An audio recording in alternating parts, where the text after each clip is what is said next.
Hello दोस्तों, मैं आज आप लोगों के सामने second semester BBA, BHM, MTA, BBA aviation की पुस्तक गद्य कौशल में योग्यता और व्यवसाय का चुनाव, जिसके लेखक है माधवराव सप्रे, लेकर आई हूँ।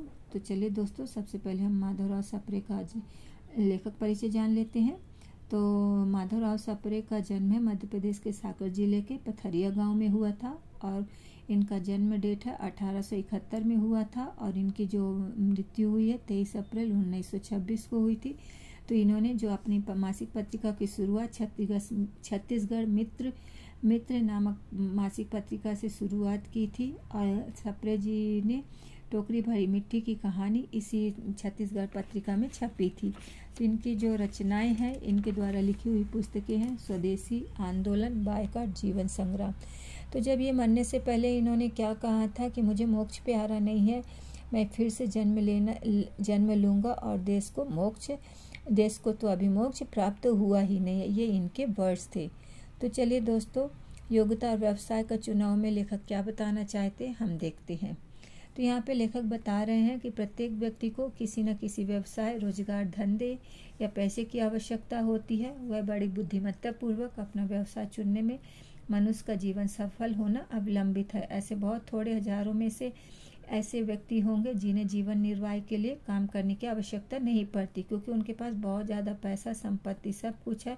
परंतु मनुष्यों को अपने लिए कुछ न कुछ काम करने की ज़रूरत होती है। इसका कारण ये है कि मनुष्यों को जिसके पास पैसे हैं उनको भले ही पेट भरने के लिए काम ना करना पड़े, बस शरीर को आलस्य से बचाने के लिए उन्हें काम करना ही पड़ता है। तो इसलिए मतलब ये है कि मनुष्य का जीवन जो है काम करने के लिए ही बना है और धनवान हो या धनहीन कोई भी इससे नहीं बच सकता है।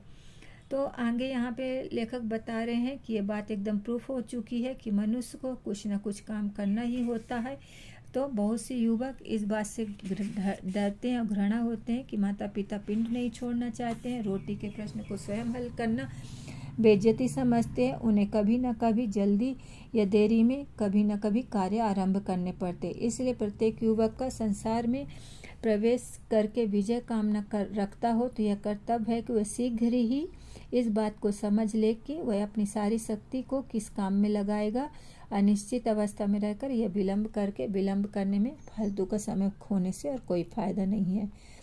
तो यहाँ पे बहुत से लोग जो है मनुष्य सुख का अर्थ अच्छे से नहीं समझते कि क्या है। वे कार्य के अभाव को आलस्य के साथ समय बिताने में ही सच्चा सुख समझते हैं। यह उनकी बड़ी भारी भूल है। कहा भी जाता है कि उद्योग रहित और कार्यहीन मनुष्य का मन शैतान का मन होता है, वहाँ पे शैतान का निवास होता है। तो यहाँ पे लेखक एक उदाहरण देते हुए बताते हैं कि भारत के एक बड़े अधिकारी को यह आज्ञा दी गई थी कि आपके नौकरी के दिन पूरे हो गए हैं और तुमने ईमानदारी से काम किया, इसके उपलक्ष्य में आपको पेंशन मिला करेगी। जब उसे ये आज्ञा मिली तो बहुत ज़्यादा खुश था और खुशी के बाद उसने अपने एक मित्र को एक लेटर लिखा कि अब तो मेरे दिन बहुत मज़े में कटेंगे और मुझे कोई बहुत डबल 2 गुना 3 गुना भी पैसा देगा तो मैं क्या करूँगा, काम को नहीं करूँगा। अब मैंने दिन भर में के झंझट से छुट्टी पाई हूँ, मेरा जीवन उब गया है। तो यहाँ पे वो उस मित्र को बोलता कि अगर मेरी जो वास्तविक तनख्वाह थी उससे 10 गुना भी कोई सैलरी देगा तो भी मैं काम ना करूँगा। तो ऐसा वो अधिकारी 1 दिन, 2 दिन, 1 महीने, 2 महीने ऐसे खाली समय में काट दिया। फिर वो दुखी के साथ अपने उसी मित्र को पत्र लिखता है कि भाई मैं गलत समझता था, बात एकदम उल्टे ही है। काम करने में जो आनंद है वह अब मुझे साफ साफ मालूम हो रहा है कि मेरा पहले का जीवन बहुत ही उत्तम और सुखपूर्ण था। व्यक्ति जितना अधिक काम करता है उतना ही उसे अधिक सुख मिलता है। तो ओवरऑल यहाँ पे लेखक बताते हैं कि हाथ पे हाथ धर कर बैठे रहना मनुष्य देह के विरुद्ध है, मनुष्य शरीर के विरुद्ध है। मनुष्य का मन जो होता है पंचक्की के समान होता है, उसमें गेहूं डालते जाओ तो पिसता जाएगा, चलता आटा बना देगी। अगर खाली मशीन चलेगी तो खुद को ही पीस डालेगी। तो यहाँ पे ये लेखक आगे बताते हैं कि अगर हम मनुष्य को काम करना बहुत ज़्यादा ज़रूरी है। अगर वो काम नहीं करता तो उसका जीवन आलस्य से पूर्ण हो जाएगा। तो हमारा यही कर्तव्य है कि हमें कुछ न कुछ व्यवसाय अपने लिए ज़रूर करना चाहिए। यह व्यवसाय हमारे मन, इच्छा, कार्य शक्ति, स्वभाव के अनुकूल होना चाहिए। यहाँ पे स्वाभाविक प्रतिकूल व्यवसाय करने में सफलता कभी नहीं हो सकती। मनुष्य जीवन के असफल होने के दो मुख्य कारण है। पहला तो यह है कि वह कभी कभी अपनी स्वाभाविक कार्य शक्ति के विरुद्ध व्यवसाय में लग जाता है। तो दूसरा कारण यह है कि मनुष्य व्यवसाय में कुशल मतलब एक्सपीरियंस हुए बिना ही कार्य की शुरुआत कर देता है। परंतु जब कार्य कुशलता और काम चला हुआ अनुभव न हो जाए तब तक हमें कोई काम शुरुआत नहीं करनी चाहिए। यह सच है कि अनुभव और कुशलता जल्दी नहीं आती है, परंतु इन्हें दृष्टि से बाहर नहीं देना चाहिए। तो यहाँ पे लेखक कहते हैं कि उपरोक्त दो कारणों के कारण हमारे भारत में एक तीसरा कारण भी है। वो है कि हमारे देश में बहुत ज़्यादा लोग पढ़े लिखे, शिक्षित और मानसिक मौखिक कार्य करना अधिक पसंद करते हैं। लोगों में शारीरिक व्यवसाय से एक प्रकार की घृणा भी हो गई। ऐसे अनेक उदाहरण मिलते हैं।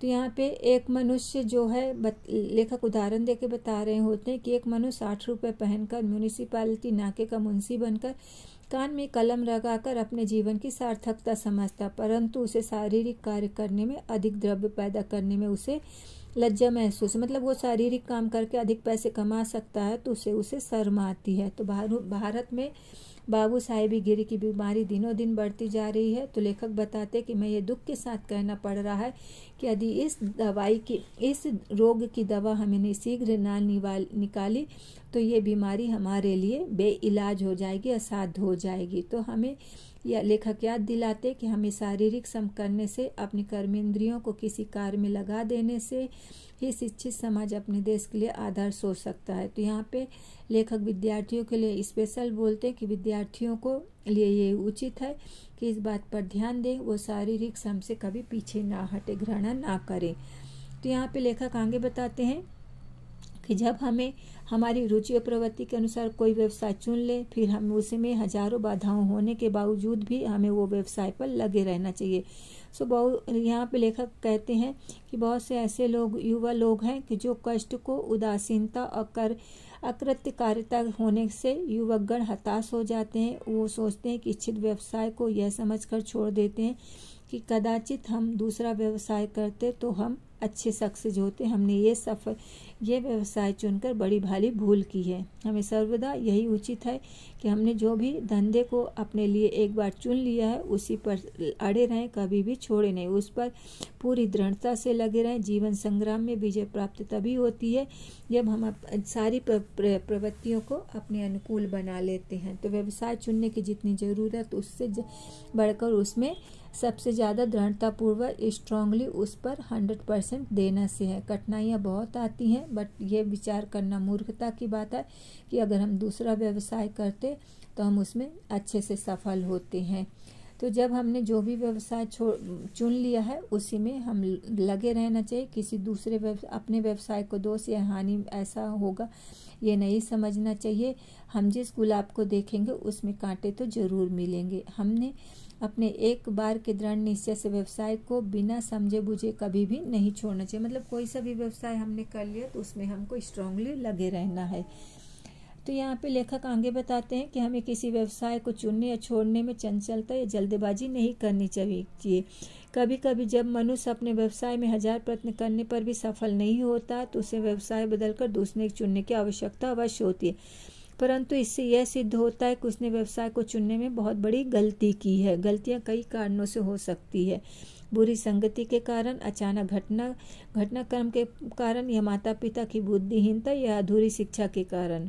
तो ये सारी चीज़ें होती हैं। तो परंतु युवावस्था में मन बहुत चंचल होता है, वह सोच समझकर कुछ भी काम नहीं करता है। तो इसलिए हमें सोच समझकर सारे काम करने चाहिए, जिसमें जब हम सोच समझकर काम करते तभी हम उसमें सफल हो जाते हैं। कोई भी युवक जो है भ्रमवश कोई भी व्यवसाय छोड़ कर बैठ जाता है जिसमें थोड़े से अधिक परिश्रम में वो सफल होना चाहता है, तो ये अच्छी बात नहीं है। ध्यान रखने की बात यह है कि व्यवसाय किसी भी दृष्टि से जितना अधिक अच्छा होगा उसमें सफलता प्राप्त करने के लिए उतने अच्छे समय परिश्रम भी लगेगा। हाँ, जिस राय में हम जा रहे हैं उस राय में यदि सिंह मिल जाए तो ये समझना जरूरी नहीं है कि हम दूसरे रास्ते से चलते तो वहाँ पे शेर नहीं मिलता। हो सकता है कि दूसरे रास्ते पे भी मिल जाता, तो परंतु बिना परिश्रम से हमें कुछ भी नहीं मिल सकता है। तो इसलिए जितनी भी हमारे सामने परेशानियाँ आती है, उन परेशानियों को पार करते हुए हमें व्यवसाय को चुनने में और चुनने के बाद उसमें दृढ़ता रखना यही श्रेयकर है। तो लेखक आगे बताते हैं कि बहुत से युवक बहुत ज़्यादा डींगे हाथ मांगते हैं कि हम ऐसे इस व्यवसाय से संतुष्ट नहीं हैं, अगर वो व्यवसाय होते तो हम बहुत ज़्यादा यशस्वी होते। उनका ईश्वर के सामने यही रोना रहता है कि हमने अपनी अपूरी योग्यता को प्रकाशित करने, मतलब हमारे अंदर जितनी भी कैपेबिलिटी थी या योग्यता थी, हमको अच्छी अपॉर्चुनिटी नहीं मिली कि हम उसको दिखा सके। वो अपने साथियों के समक्ष अपनी योग्यता के विषय में यही बखान करते रहते, बोलते रहते हैं। तो एक ऐसे युवक कहा करते कि हमने अपनी योग्यता को बर्बाद करना पड़ता है, ग्रह दशा अच्छी नहीं है, साधन और सहयोग प्रतिकूल नहीं है, एक्सेट्रा एक्सेट्रा।